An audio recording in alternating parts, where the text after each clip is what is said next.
नमस्कार दोस्तों। आज मैं आपको एक ऐसी भूतिया कहानी बताने जा रहा हूं जो बहुत पुरानी होने के साथ साथ बहुत डरावनी भी है।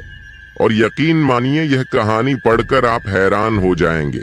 ये कहानी एक डोल यानी गुड़िया की है, जिसका नाम है एनाबेल डोल। ये कहानी एक सच्ची कहानी है। तो आइए कहानी शुरू करते हैं। ये कहानी शुरू होती है सन 1918 से। इसी साल एक अमेरिकी राइटर जो बच्चों की कहानियां और कॉमिक्स लिखते थे, उन्होंने सबसे पहले इस गुड़िया का जिक्र अपनी किताब में किया था। इस किताब में उन्होंने अपने साथ हुई एक सच्ची घटना के बारे में बताया था। वह लिखते हैं कि एक बार वह अपने घर के बैकयार्ड में टहल रहते थे, तभी उनको वह डोल पड़ी हुई मिली।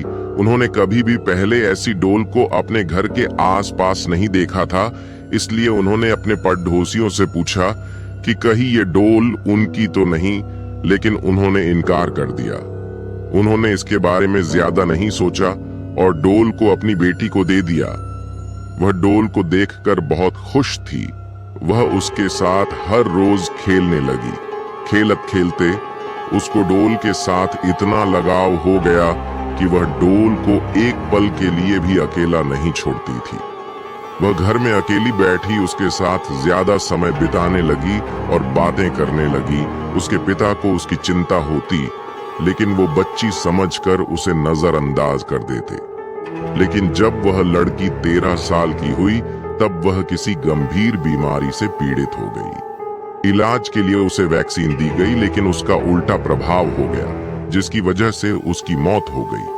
पर अजीब बात यह थी कि जिस तरह वह डोल रहस्यमयी तरीके से उनके घर में आई थी, ठीक उसी प्रकार वह गायब हो गई। यह कहानी लोगों में बहुत प्रसिद्ध हो गई। इसके बाद वह डोल कई सालों तक कहीं भी नजर नहीं आई। धीरे धीरे लोग इसे भूल गए, लेकिन 1970 में यह डोल रोनी स्टोर नाम की एक दुकान में नजर आई। एक दिन किसी महिला को वह डॉल पसंद आ गई और उसने यह डोल खरीद ली। उस महिला को यह बिल्कुल भी अंदाजा नहीं था कि यह डॉल भूतिया है, लेकिन उसने यह डोल अपनी बेटी अलीशा को उसके जन्मदिन पर देने के लिए खरीदा था। अलीशा उस समय नर्सिंग की पढ़ाई कर रही थी और हॉस्टल में अपनी 2 सहेलियों के साथ रहती थी।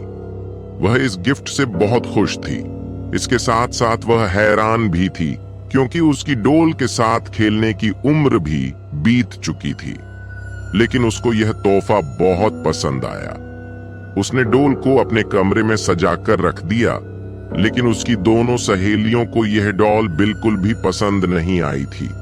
उनमें से एक सहेली, जिसका नाम सोफिया था, उसको यह डॉल शुरू से ही अजीब लग रही थी और उसने अलीशा को यह डॉल अपने कमरे में रखने से मना भी किया था। लेकिन अलीशा ने उसकी बात नहीं मानी। इस डोल के कमरे में आने के बाद अजीब अजीब सी हरकतें होनी शुरू हो गई। अलीशा ने यह नोटिस किया कि यह वह डोल अपनी जगह बदल लेती थी। अलीशा ने यह कई दिनों तक नोटिस किया और अपनी दोनों सहेलियों को इसके बारे में बताया। अलीशा की सहेलियों ने उसे सलाह दी कि तुम इस डोल को कमरे से निकाल दो, क्योंकि यह एक श्रापित डॉल है।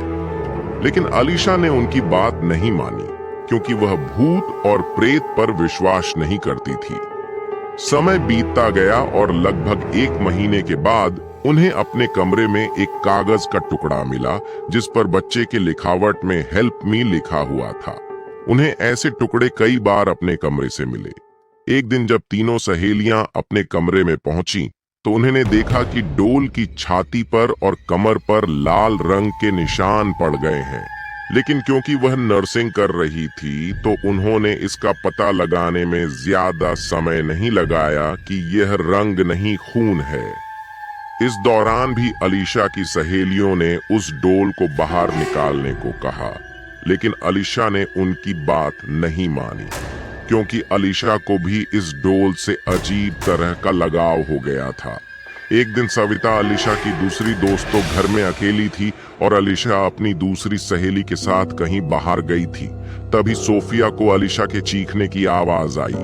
वह ये भूल गई थी कि अलीशा तो घर में है ही नहीं, और जब वह कमरे में गई तो देखा कि उस कमरे में उस डोल के अलावा कोई नहीं है। इसके बाद कमरे से सविता के चीखने की भी आवाज आई। इत्तेफाक से उस समय अलीशा और उसकी सहेली सोफिया लौट कर आ चुकी थी। उन्होंने कमरे में जाकर देखा तो सविता बेहोश पड़ी थी और शरीर पर गहरे चोट के निशान थे। अलीशा और उसकी सहेली ने सविता को हॉस्पिटल में एडमिट करवाया। 2 दिन बाद सविता को होश आया और उसने बताया कि उस पर हमला उसकी डोल ने किया था। यह बात सुनकर वह हैरान रह गई। अलीशा तुरंत ही चर्च जा पहुंची और फादर को इस घटना के बारे में बता दिया। फादर ने उनकी बात सुनकर उनको अपने सीनियर फादर के पास भेज दिया। उन्होंने कहा कि इस डोल में बुरी आत्मा का साया है और यह बात उनके संभालने योग्य नहीं है। इसलिए उन्होंने यह खबर पैरानॉर्मल एक्टिविटी एक्सपर्ट एक पति पत्नी को दे दी। यह दोनों अलीशा के हॉस्टल पहुंच गए और डोल के साथ 1 हफ्ता बिताया। 1 हफ्ता बिताने के बाद उन्होंने बताया कि इस डोल के अंदर एक शक्तिशाली आत्मा का वास है और ये आत्मा डोल से निकलकर इंसानी शरीर में जाना चाहती है। इसने अलीशा का शरीर चुना है। उन्होंने बताया कि इस डोल को अलीशा से जल्दी दूर करना होगा। ये सुनकर अलीशा बहुत घबरा गई और डोल को उनके साथ ले जाने के लिए हाँ कर दी।